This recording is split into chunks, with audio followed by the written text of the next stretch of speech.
America ने Iran पर हमले को अंजाम दिया। अमेरिका ने बहरीन बेस से दागी है मिसाइलें। ईरान पर और अलग अलग ठिकानों पर एक साथ बड़े हमले को अंजाम दिया गया है।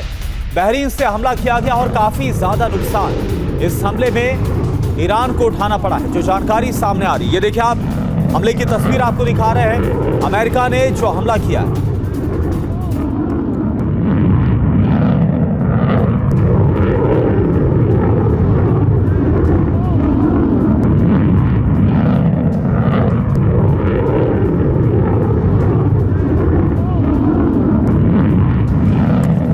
तो ये देखिए तस्वीरें आपको हम दिखा रहे हैं। हाइमार्स मिसाइल के जरिए हमला किया गया है और एक के बाद एक बहरीन बेस से, जो मिलिट्री बेस है अमेरिका का, वहां से मिसाइल दागी गई। ये देखिए,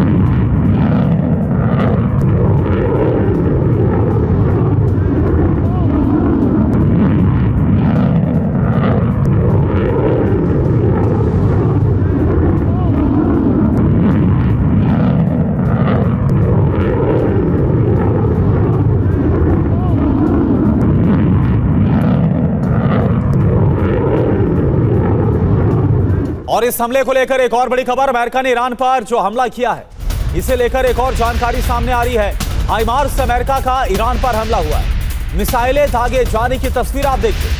हाइमार्स को, और ये पिछली बार से कहीं ज्यादा घातक बताया जा रहा है, जिसके बाद काफी ज्यादा नुकसान ईरान के अंदर हुआ है। ये देखिए आप तस्वीरें, ईरानी शहरों के ऊपर ये मिसाइल हमला। ये देखिए आप,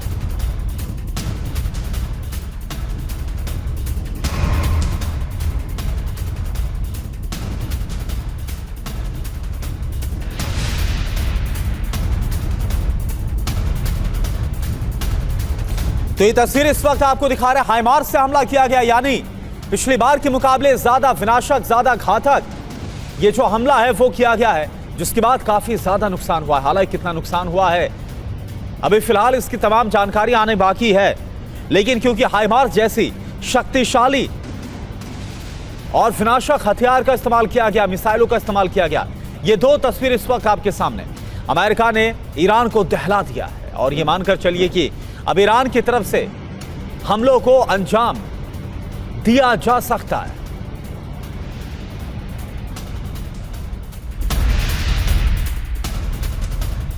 और एक और बड़ी खबर, अल्टीमेटम खत्म होने के बाद अमेरिका का हमला, होर्मुज खोलने के लिए अमेरिका ने 24 घंटे का अल्टीमेटम दिया था। बहरीन से ईरान पर कई हमले किए गए। 24 घंटे का अल्टीमेटम अमेरिका की तरफ से ईरान को दिया गया था कि हर हाल में होर्मुज को खोलना होगा, लेकिन ईरान ने अमेरिका की बात नहीं मानी और इसके बाद अब अमेरिका ने ईरान के खिलाफ हमले शुरू कर दिए। तो क्या ये जो हमले हैं वो यहीं पर रुक जाएंगे, या फिर अब इसके बाद आगे और बड़े हमले हो सकते हैं? क्योंकि ईरान अमेरिका की शर्तों के आगे, जो अमेरिका बोल रहा है उसके आगे टस से मस होता हुआ नजर नहीं आ रहा, सरेंडर करता हुआ नजर नहीं आ रहा। और ऐसे में अमेरिका की तरफ से एक बार फिर से बड़े हमलों को अंजाम दिया जा रहा है। ये देखिए आप, और मनीष इस वक्त हमारे साथ लाइव जुड़े हुए हैं। मनीष, स्ट्रेट ऑफ हॉर्मुज को खोलने के लिए अल्टीमेटम दिया गया था, लेकिन जाहिर सी बात है कि ईरान है जो कि टस से मस होता हुआ, सरेंडर करता हुआ नजर नहीं आ रहा। अभी क्या हालात आपको बनते नजर आ रहे हैं, और ये जो हमला हुआ इसके बारे में क्या जानकारी, कहां कहां पर हमला हुआ है, कितना नुकसान हुआ है, कुछ पता चल पा रहा है क्या अभी? बिल्कुल करुणा, देखिए अमेरिकी अधिकारियों का कहना यह है कि इस हमले से ठीक पहले दरअसल ओमान के तट से होकर एक शिप जा रही थी, जिस पर आईआरजीसी की तरफ से हमले किए गए थे, जबकि ओमान को कोई आपत्ति नहीं थी उस शिप के गुजरने से लेकर।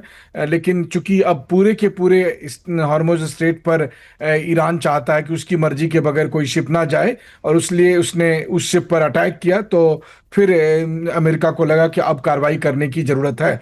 और जैसा कि आपने भी बताया कि अल्टीमेटम 24 घंटे का दिया गया था, प्रेसिडेंट ट्रंप ने भी ये बात कही थी, और ईरान को लगा कि ये ठीक उसी तरह का अल्टीमेटम है जैसे पहले भी अल्टीमेटम दिए जाते हैं, और इसलिए ईरान ने हॉर्मुज स्ट्रेट को नहीं खोला था।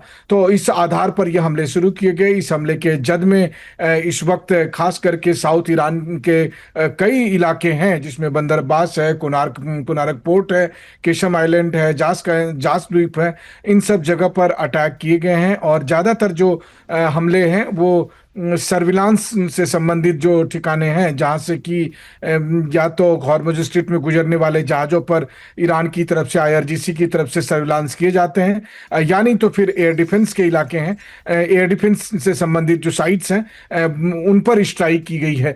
और अभी जबकि सेंटकॉम ने ये ऐलान किया है 1 घंटे पहले कि उन्होंने तीसरे राउंड का, इस हफ्ते में तीसरे राउंड का अपना स्ट्राइक शुरू किया है। तो अमूमन हम सब देखते हैं कि जो हमले हुए थे इससे पहले, जो पहले और दूसरे राउंड के हमले इसी हफ्ते हुए थे, उसमें 5 घंटे और 7 घंटे तक हमले हुए थे। तो ऐसा लग रहा है कि कम से कम अभी 4-5 घंटे तक तो ये हमले बदस्तूर जारी होंगे। लेकिन अभी फिलहाल जो खास करके ईरान के एक ऑफिशियल्स का कहना है कि अभी कोई जान माल का नुकसान होने की खबर नहीं आई है। बहरहाल दोनों पक्ष के अपने अपने दावे हैं, लेकिन इन सब दावों के बीच में एक बात तो तय है कि 1 हफ्ते के भीतर तीसरी इस तरह की बड़ी स्ट्राइक, ये बात बता रही है कि ईरान और अमेरिका के बीच जो भी तथाकथित एक लचीला सा एमओयू था वो पूरी तरह से खत्म हो गया है। और अब या तो ये एक रूटीन की कार्रवाई बिल्कुल, और ये तो तय है, इस पर भी मैं आपसे बात करूंगा। ये तो तय है मनीष कि अमेरिका की तरफ से हमला किया गया और इसके बाद ईरान तो शांत बैठने वाला नहीं, और अगर ऐसा होता है तो फिर क्या होगा?